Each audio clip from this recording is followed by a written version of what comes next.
confidence. That's going to be the topic of today. I'm going to be joined by Sadaf very shortly, and I want to thank you for all the questions that you've sent me through. One I've just received just now. What do we do when the interviewer just nods and we don't really know if we're doing a good job or not? And I thought that was a very good one. We're going to be talking about all of this. And I'm going to actually let Sadaf in and do a quick intro.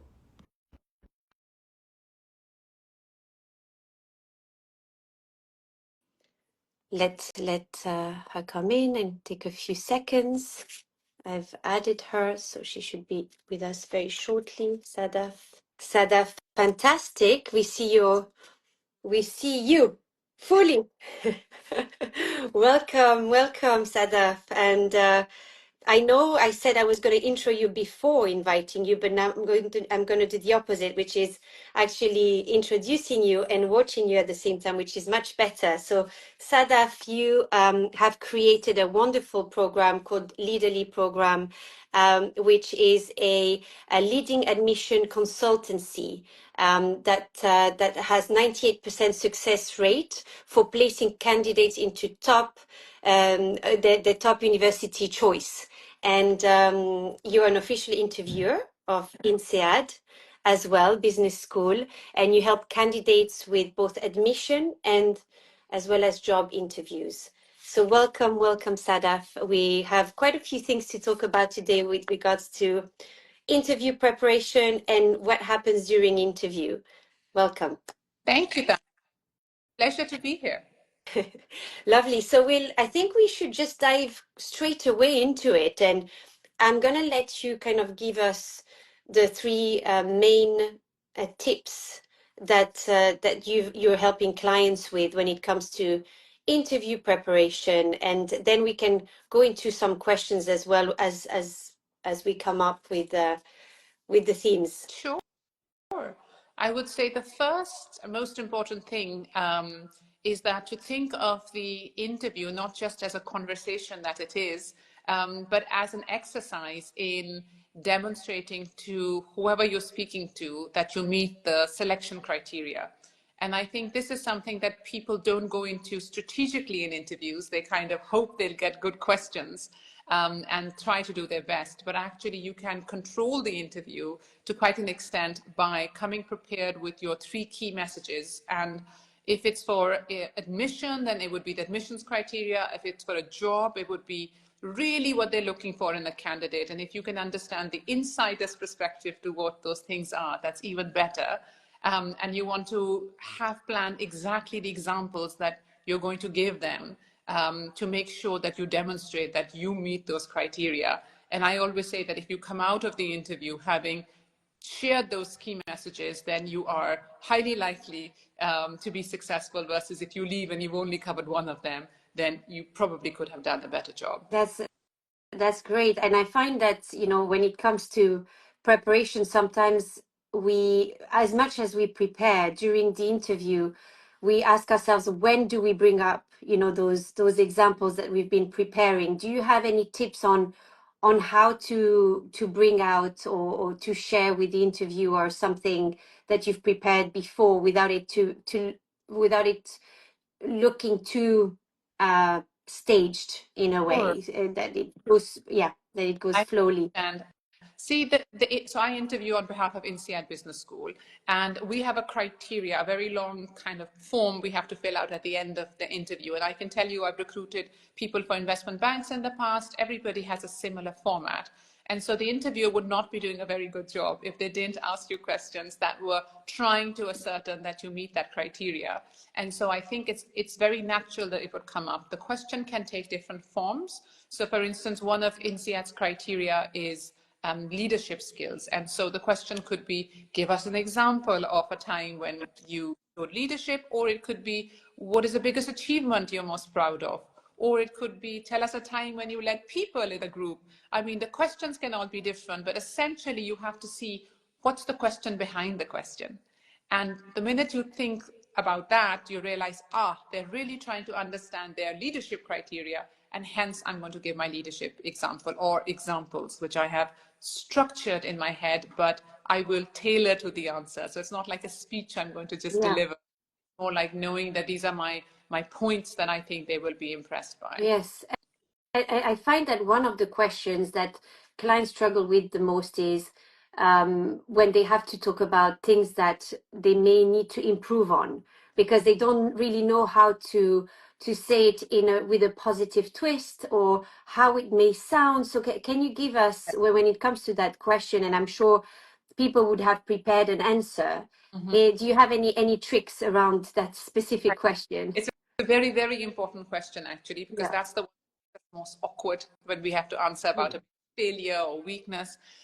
I call it a bandage approach. So the first thing I say is just say it out like quickly, Yeah. don't say I'm a perfectionist or camouflage a positive trait as a negative. That doesn't work. So say something, but say something that's not business critical to your job. So for instance, if you are, I'm just giving an example, a terrible driver, and your work requires going from shop to shop, then that's quite critical. But in another job, it's unimportant. So say something not business critical, and then very quickly move on after pulling that bandage to talking about all the ways in which you have already improved.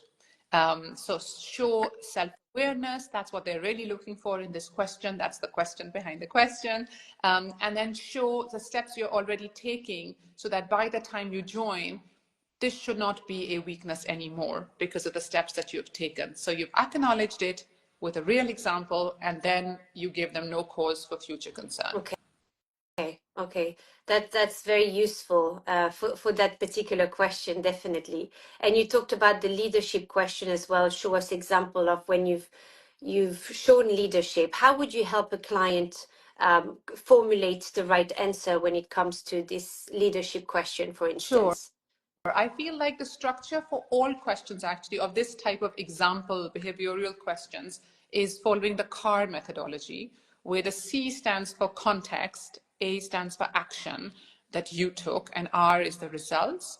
Now, where candidates tend to go wrong is they spend too long trying to give the context, and that's really irrelevant. The context should be a sentence, and then I want to make sure that you are the hero of the story. So don't talk about your team or your predecessor. These are the 3 steps I took, and that's really what the answer should be about, the bulk of the 80%. And then make sure, which is very important, is the so what question I say, is the results. So in the example, we have to make sure there's evidence that you were successful at the end.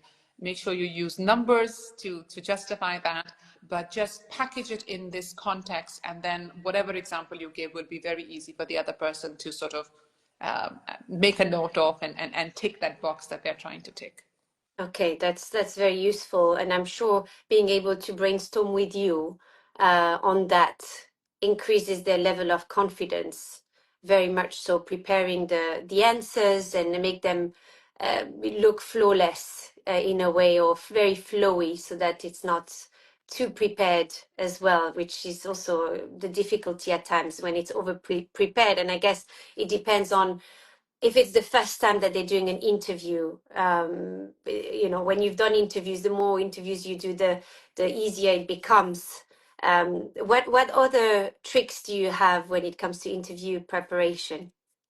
I think preparation is really key. I think that over preparedness only comes in if you kind of know the exact question and you're trying to give the exact answer that you've prepared. I never ever ask people to write answers out. I feel it's all about bullets and just the idea of what you're going to say, because the question can be nuanced in so many different ways, and you really have to pay attention to the question and answer that variant. I think people go wrong when they don't pay attention to the question and they're kind of going through the points that they had prepared. I think a lot of it is about the mindset that you have before the interview. The interview in most cases is especially in future rounds, it's a confirming exercise. So they already like you. That's why they've called you for an interview. They like everything they've read, and now you just need to show that you are what you say you are on paper.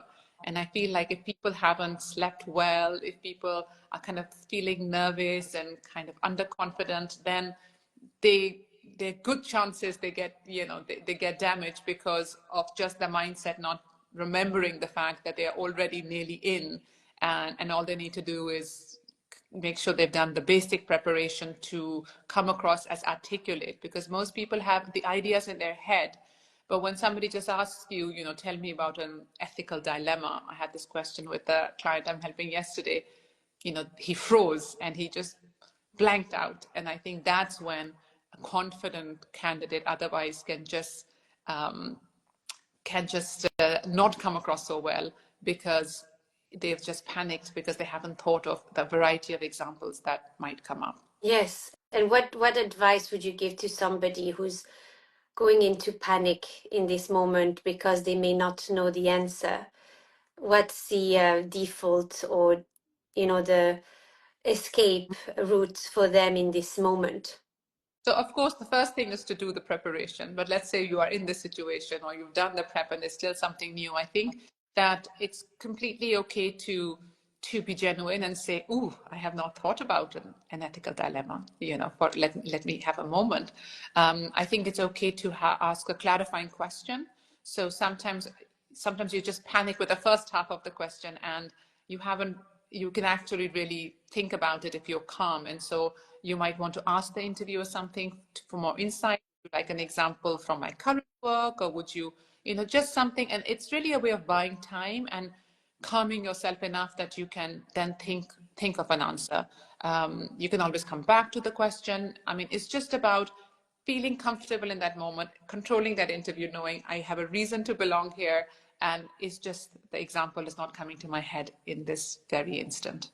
Yes, yes. I found that practicing the unexpected like this helps as well, in these situations where you actually put the client in the situation of an interview, and then you ask a random question, and you see what happens in the moment. It's like it's very much the approach of the preparation is not just about the things that they know, but the things that they may not know, and coming out with like you said, oh, I may not have thought about it this way. Can you give me a minute to think about it? Ooh, could you clarify? I think those are great sentences to gain time, like you said, for yourself.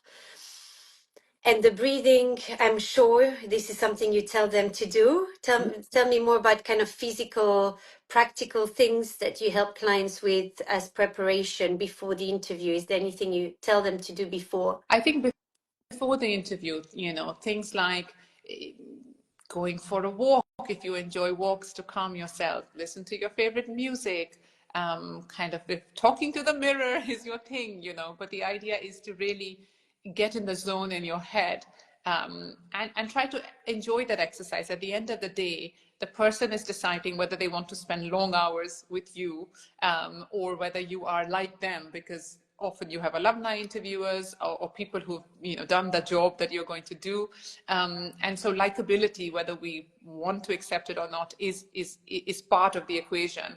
And so just kind of being your authentic self and feeling good about yourself that day, not having just run from one meeting to another for the interview, and having that little 10 minutes to just get in the zone, is really helpful. It makes a much bigger difference than people sometimes think Yes. it does.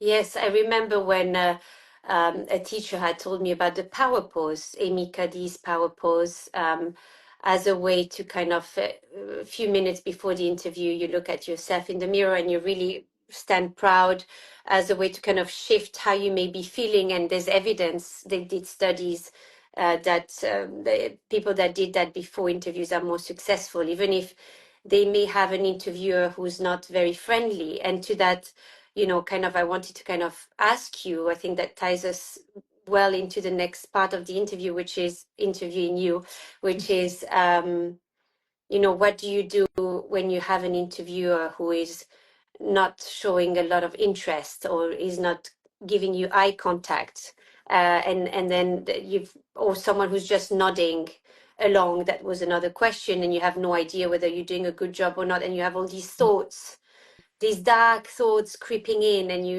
you go into this panic moment. But before going into the panic, what can people do to stay grounded and in control? I think the most important thing for them to know is that usually in 95% of cases, I think it's not about you.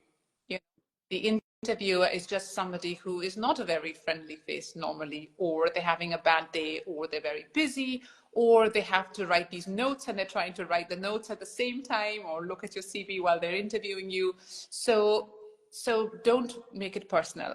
The interviewer will tell you if you're doing something wrong or if you've completely gone off. They will kind of ask you a probing question to bring you back to what they want to hear from you. So you have to have that self-belief that this is not about me. And if you don't want them judging you, I think it's a good idea not to judge them too, right? So I feel like, remember that we have more similarities than differences. And I think people often start with an interviewer and they think, ooh, this is not my person, now it's not going to go well.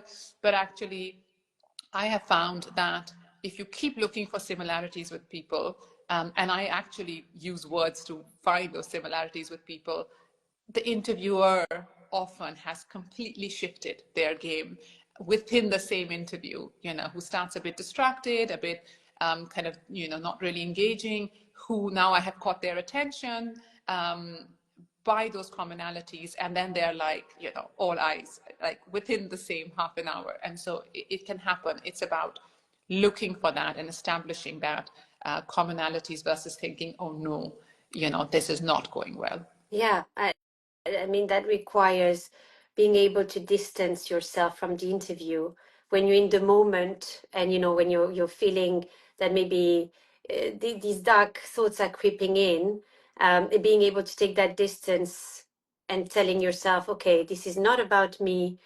Let's be in the present moment. What you shared just now is finding commonalities, and it sounds with also their body response to your answers, right? And it requires kind of a lot of awareness. And I'm sure like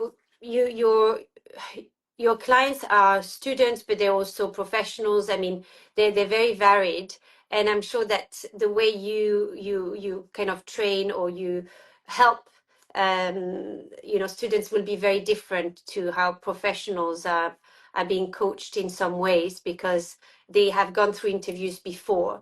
And with students, it may well be that this realization that if it's an interviewer for university, that person is not the only person in the university, right? There may be other people as well, and they may not dictate your fate. I do remember for my university interview, the interviewer really put me down with my ideas, and she had a saying in the grade, but she didn't have the full saying.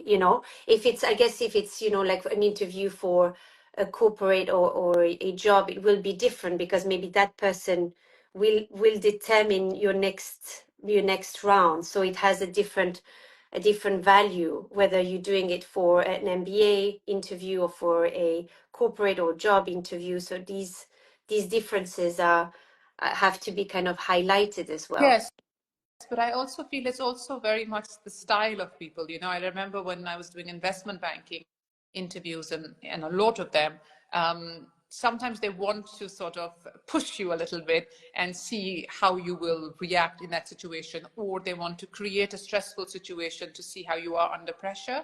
And just because it's feeling tense at the moment doesn't mean that it's not going well. You know, it's part of the testing process. And in terms of kind of different types of people having different challenges, I work with lots of executive MBA candidates who have 20 plus years experience. And even with them, I find that there are patterns. Very quickly you can see the pattern. Somebody can be very accomplished on paper, but the problem with people with a lot more experience is that they have to really create a very coherent narrative, because they have so many more examples to choose from and so much more that they have done. And so it's about staying on the storyline of what is most important for this particular criteria. And that can make the big difference, because they sometimes can just go they're such an expert on so many things, they can go a bit on a tangent, and it's about how is this critical to convincing them that you meet the criteria. Yes, yes. So is what you're saying, that it's important to stay on track despite maybe the interviewer trying to take you on a different direction. It's important for you to kind of, even if you're going in that direction, to remember your key message, Yeah. staying on track, and even if their body language may not show that they're interested, or the opposite, they're showing that they're not interested, not making it about yourself, trying to take a distance, and your goal would be to maybe understand the body language and try to say things to spark their curiosity, and when it's changing, then hooking yourself on it, and see the commonalities with them. um, Exactly that. I feel that if you are too much in your head and you are thinking, "Ooh, what do I say for this example? I don't have the words to articulate this in a short enough time," that's when you miss the cues from the interviewer. So if you have done enough of the prep and when the question comes up, you're like, "I know the example I'm sharing here," that's when you can really pay attention to the interviewer. That's when you notice, are they leading into the question? Are they leading out? Are they a bit distracted? Should I hurry it along? Or, should I share more with them because they seem that they're into it? So that's where the preparation really makes a difference, because you can't go to this level of paying attention to the interviewer's cues if you haven't done the work first of paying attention to your head and how you'll articulate your ideas first. So it's an iterative process, like peeling the onion. You have to kind of, do the first stage, then you get to the second stage, and then you just become very competent. yes, yes, thank you. I love this concept of not wanting to impress necessarily, but just to remain curious. Also with the interviewer, you want to impress them, but in a way that you create connection with them, which is difficult to do at times when you're not getting any feedback from the other person. But you're saying it is possible, especially if you feel confident enough with your answers, and you don't have that need to impress because you're grounded, Exactly. right? People have different styles. So you just have to make sure you deliver your key messages. You have to make sure you look for those commonalities, and you have to make sure that you, throughout the interview, are remembering that this is a matching exercise. You do have a reason to belong, and it's a two-way. They're testing you, you're testing them to see if it's a match, and that changes the vibe of the Yeah, interview.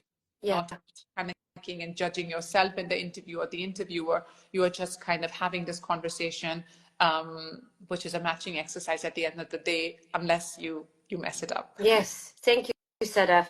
One thing I wanted to ask you, in coaching, sometimes that's what we may feel as coaches is that we are not comfortable with pauses and silence. So I'm just wondering, what do you tell your clients when you feel that they don't really have a very chatty interviewer, and they're just, like we said, nodding or not saying much, but they're still curious. Their body language shows curiosity.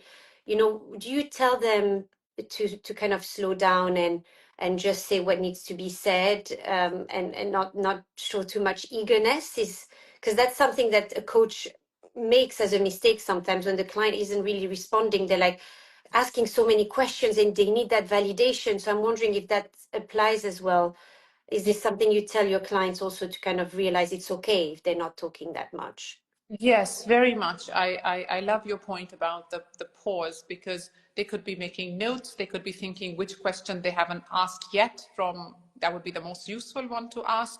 So I feel that it is perfectly okay to have that silence and give them the time they need, because they are also performing in their act, right? So be okay with the pause, and just as much, do come prepared for the end, sort of not when the interview is pausing clearly, to ask questions yourself also, because I think people can tell a lot, sometimes even more, by the questions that you ask than the questions that you answer. And so I think that it's quite important to research your interviewer, the research the jobs that they have done if you don't understand them, research the company or the institution, and don't just ask, I get asked all these questions when I interview people, tell me about your biggest whatever. I mean, don't ask a question and just let me talk for 5 minutes. That's not the point. The question is to genuinely ask a question that I can see why it would matter to you and be helpful to you. And that is telling me that you are really motivated and eager to do this. And this is not just one of many interviews that you're trying to do. So I feel like even if in the interview I haven't asked you too many questions and I've been quite silent, when you do ask me questions at the end, that's another time for you to really shine and take ownership of that and not just be like, "Ooh, it's over. I just have to ask my one question and I'm done." This could be a conversation also, because if you ask me a good enough question, I might be very chatty about that. So it's important to think about that in advance. Yes. Do you have an example of a question that can be asked that you've helped a client with? I'd be curious to hear one example. I think when a candidate has researched me, and they have maybe looked at a business that I've set up in the past or something, and then they're asking me a specific question, and based on their background, I can see why they would be interested in doing that also. Maybe it's a region I worked in that they want to work in afterwards. It's that match between paying attention to me, having done your research, but matching it to something in their story, not just because it's curious about my story. I think those questions come through as very genuine, and also questions that are about the actual role. So if I'm interviewing you for a job and you ask me questions about doing a good job in the job, then I know you're not thinking, "Oh, will I get in?" You're thinking, "I'm a match and I want to do a good job when I start." And that's subliminally sending me messages that, "Oh, I can imagine myself working with you now. We're talking about the work and the projects and the scope and things like that." And so that just, leaves Yeah. me with that we are a match anyway, because we're kind of doing this already. Yes, yes, really that notion of being interested rather than showing that you're interesting, right? Mm. Being interested, Yeah. genuinely interested. It's that dance Yes. around showing that you're interesting, but also interested. Both of them. We have a question from NW8 Moms. I assume it's Zara. Hello, Zara. How would you advise moms returning to work or to school after being on a break maternity leave and have been out of practice from the relevant fields for a while? And Mm-hmm. how would they approach the interview, as we get this question a lot from moms in our group? Definitely, that's a great question on how to overcome the fear of the question, which is why have you taken such, not why, but Mm-hmm. feeling comfortable that they've taken such a break, sometimes 7 8 years plus, since the baby was born, and they go back to work. Yes, I think that, it's a lot of the burden that moms carry themselves, right? About what they could or should have been doing. I think that we have to remember that they actually have a lot of experience before that time. And that's still very relevant. It doesn't matter that there was a gap. I mean, that you could make it matter, but actually you have to yourself believe that it doesn't matter. And you have to yourself believe in the skills that you acquired even before. And you have to have a very clear narrative to tell people that you are absolutely ready to do something that you have been doing before, you have the skills to do before. And I think that's where the preparation of having your narrative very clear, not going into defensiveness about yourself, but straight into the confidence about these are where my skills lie. I think that makes a big difference. I mean, I can tell you from my example, I didn't have a gap like that, but I was moving from investment banking to brand management, which is a very stark career change. And I knew that it would be tricky. And I got brilliant advice, which I'm so grateful for, which was quite surprising at the time. And the advice was, don't talk about anything about your banking experience in your marketing interview. Now, I was, I had only a few years of experience at the time. I was so proud of that experience. I had worked so hard to get it. And I found it very surprising why I shouldn't talk about my recent years. But it's because of the biases that marketers had about investment bankers, and actually just going back to the period before that time and talking about all my wonderful experiences, whether it was, winning national debating championships or NGO work I did, etc., was enough to get me the job.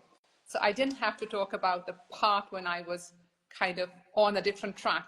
I just had to talk about the skills that I had when I was already ready for that role.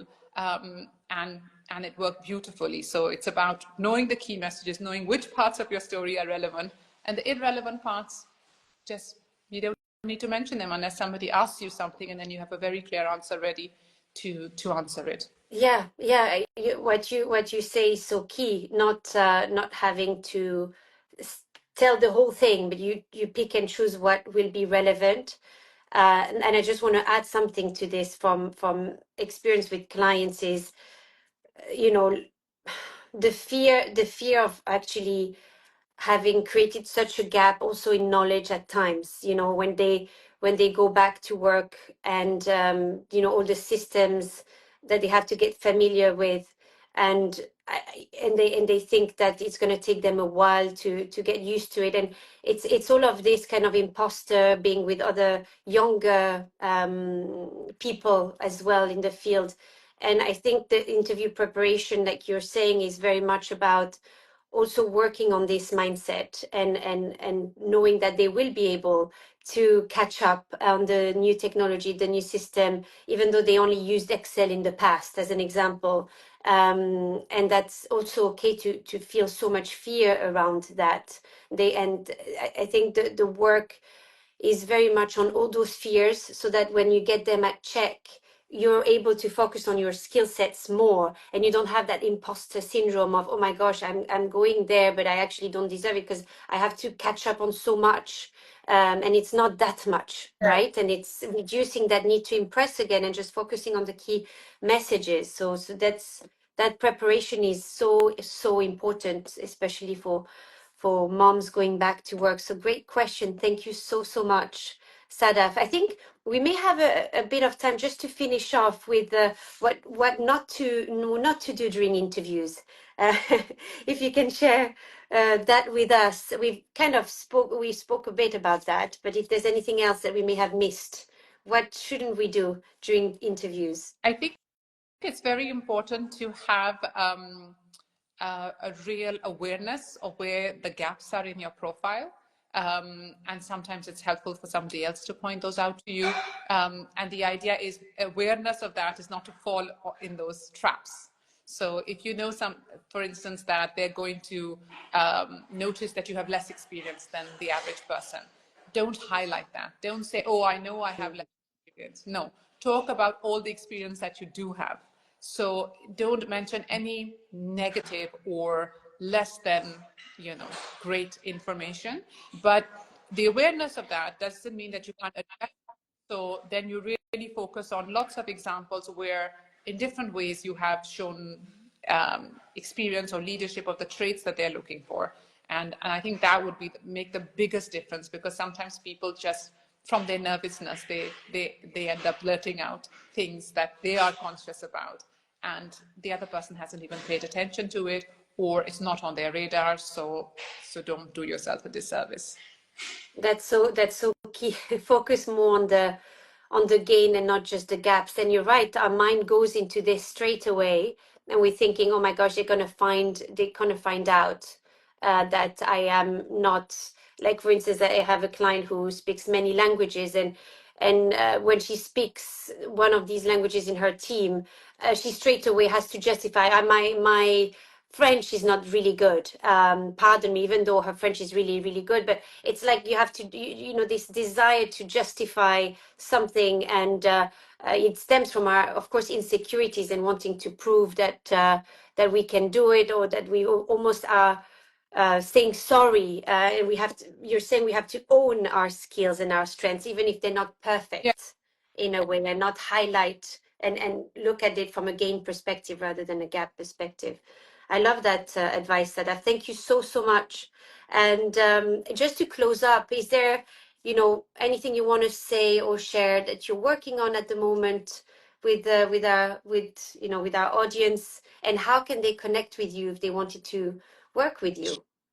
Sure. So my brand is called Lead Early, and so you can find me on leadearly.co.uk. And at the moment, I've been doing a lot of work with the admission cycle that is just is ending now, and we have lots and lots of interviews happening at the moment. And then the summer tends to be a lot more about employment and job interviews and promotion, things like that. So if you have something coming up, I would just say that it really makes a difference to do that preparation work, because the significance of that opportunity is so big. And I was actually speaking to a client yesterday. He's actually a new client. He signed up this morning, but he was telling me how he had made it to 6 final round interviews and not gotten the job. And I was like, okay, that's a big number. You know, you're doing something wrong. It doesn't make sense to continue the pattern. You're so close. You know, you just need to figure out what is it that's keeping you. And these are normally small things, and they can make a big difference. And I feel it's such a shame when people are kind of losing out because of something that is easily fixable. It's often because of a lack of awareness of what you're doing wrong, or what you could be doing better. And it's a real pleasure to help people figure this out and then get the call the next day, week, or month about how they're starting, what they were really excited to do. Yeah. That's what I love. Thank you. Was this for a MBA interview, or was this for a corporate interview? This was for a corporate Okay. interview. Yeah, yeah. Thank you so much for that, Sadaf, and it's been a pleasure. We will stay in touch, and yes, follow Sadaf.